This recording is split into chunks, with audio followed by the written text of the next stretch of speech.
Okay, this time I'd like to try an entirely different way of estimating the area of the lake. And it's based on something other than just a straight out measurement like you're used to. Think of it like this. What if I have a dartboard and I have this picture on the board and all the darts I throw are completely random, so there's no preferred place the darts are going to land. You just sort of blindfolded and you throw darts. You take all the darts that land in a 10 by 10 square. So here's from 0 up to 10. And then go from 0 up to 10, which is a little off the scale here. But say you take all the darts that land in that square. Say there's 100 darts that land in that square. What if exactly half of them fall in the lake? Okay. If half the darts fell into the lake, and if they're totally random, that seems to indicate that half the area of this target is the lake. And so if there's 10 by 10, that would be 100 square units. That would be an indication that the lake itself is 50 square units. Okay? Now the proportions might come out differently. What if 25% of the darts hit the lake? Then you'd say 25% of the area was the lake. And since the area is 100 square units, that would be 25 square units. Okay. So that's the concept. We're going to generate mathematically random dots. And that's a thing that programming languages are able to do, is to simulate random numbers.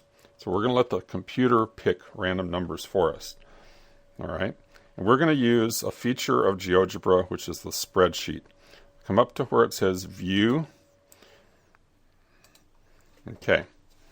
And now this spreadsheet we can shrink or expand, and we don't really make it go away, but we can let it hide in the background. Okay, so it's there for us to use, and if we hide it, the numbers are still going to be on it and so forth. But what we want to do is create pairs of numbers in here. Now we used a spreadsheet last month, and remember what we have to do if we want to put a formula in the spreadsheet. So the computer is going to calculate a value here. We have to start with an equal sign. And what we want this number to be is some random number between 0 and 10. So if I start typing random, R-A-N-D, notice that it already proposes a bunch of functions here that start with the word rand, so random. And the one we're interested in is the one here. It says random uniform and min and max. This is going to give us a uniform spread of random numbers between whatever we put in here as our minimum and maximum value. Okay, so let's just click on that, and that will save us some typing. And then if I go in here, and let's just go over here so we can see the rest. The cell's not big enough here. Where it says min, I'm going to put in a 0. And over here where it says max, I'm going to put in a 10. Okay, so it's going to give us a random number between 0 and 10. So hit enter. It says 9.89. Well, it's not always going to be 9.89. It's just 9.89 this time. What if I put that same exact formula over here? Notice it's coming up with a different value. So if I hover on it, it says what the formula is. It says number B1 is a random number. Let's do it again. It goes away after a second. Random uniform from 0 to 10. This one here says A1, number A1, random uniform 0 to 10. Okay. What if I wanted to recalculate that? If I hold down the Control key and the R. Now if you have a Macintosh, you might have to have a different key combination, but on Windows machines it's Control R, and that's for recompute. And notice every time I do that, it's going to generate new random numbers. It's like throwing the dice all over again. Okay. Well, what I would like to do is generate 100 pairs of numbers like this. And so let's highlight both of these and then drag this corner button down. And notice what it does is it copies the formula when I do that. And let's just keep on going until we get 100 of them. There we go. There's 100. There. And so if I scroll all the way down, you see it cuts off at 100. Okay. Now, I've highlighted that region. if I just highlight the two columns, what I'd like to do is create pairs, use these as pairs that represent points. So this is the X values and the Y values for 100 points. Now, there's a little thing you have to watch out for. So I just did it wrong without it being on the show here. So I'm going to go back and do it correctly. Come up to where it says Options and Labeling. Now, by default, what it's going to do, every point it puts up there is going to put a very distracting little label right beside it. And we don't want that. We just want the points themselves. So I'm going to put no new objects. It means it's not going to add labels for any of the new objects that come on. If I put it here, every new object would have a label, or here it's automatic. I think it still puts labels with everything. So there we go. No new objects. Okay. Now, if I select these two columns like this and come over to this button, this one looks like the appearance is curly braces there and a 1, 2. That's like a list. Now, instead of just creating a list of numbers, we're going to create a list of points. And these points will go onto the geometry view, which is the picture here. And I'll just say create. And there we are. Now I'm going to put a little X for the spreadsheet. I haven't really destroyed it because it's just in the background. And notice that these points that we've indicated here aren't very convenient because they're black. So what I'm going to do is select the points over here in the algebra view. And if I select the first one and then hit the Shift key and select the last one and hit right click. Here, let's do one on a different one here. Any one of these points will work. Click the right click, choose Object Properties, and go up here to Color. And I'm going to pick yellow.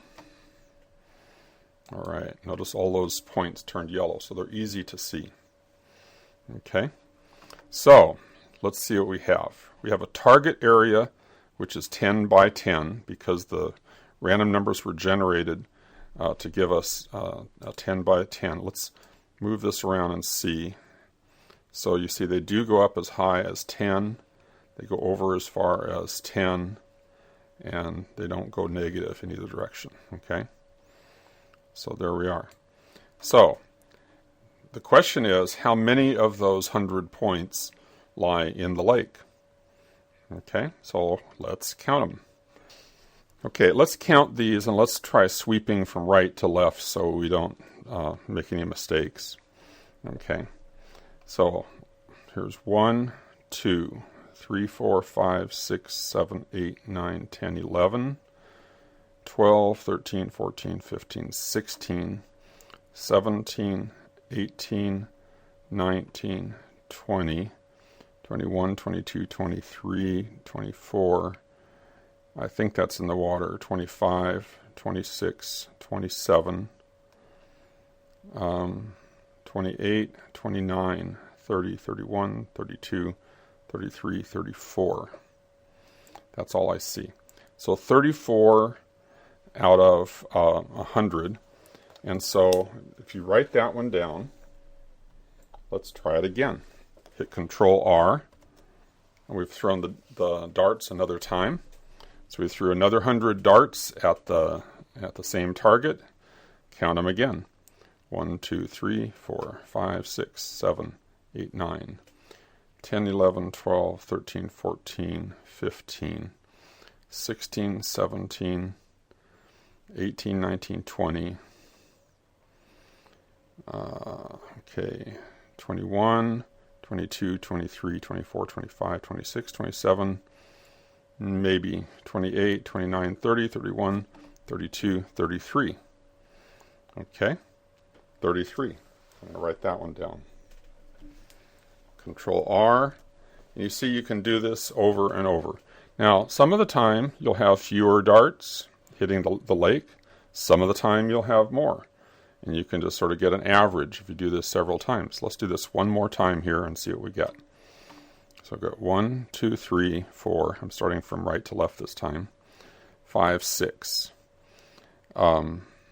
Let's sweep around this way.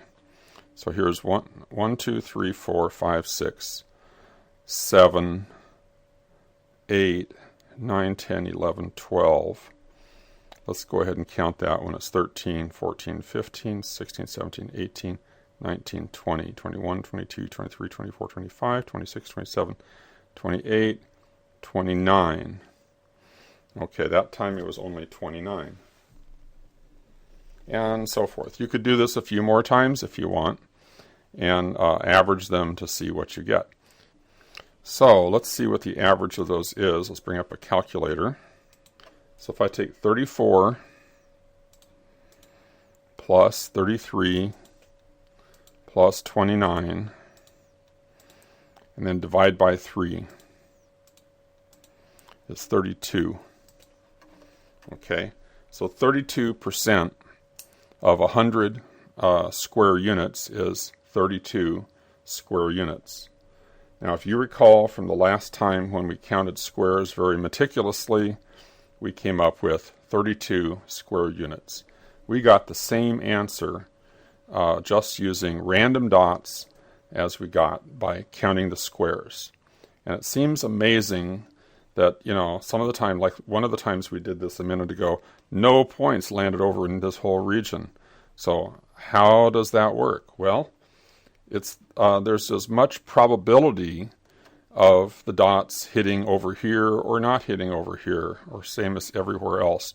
And it's like if you were to go outside in the rain, when the rain is just starting, and you look at the ground, what are the chances that after, say, a few minutes of rain, that there's going to be a square of ground that stays completely dry? Well, the chances of it being dry is just random chance where the raindrops fall, and there's as much chance of raindrops hitting one little square foot as another. But I think in your experience, if you have lots and lots of raindrops, it's going to hit pretty much everywhere. And that's the way it works here too. So you can do this over and over. On any one run, you might get a little bit high, you might get a little bit low. But the more runs you do, the closer the average will be to an indicator of the actual area of the lake. So 32 square units, you can convert that to square miles by the same method we did before. Here's our scale, and we've already done that measurement, and there you go. So this general technique is called a Monte Carlo method, because it's just based on random numbers, and it's amazing we got the right answer. At least we got the same answer as before. So let's do some extra little calculations with these numbers we got, and then that'll be a close for this project.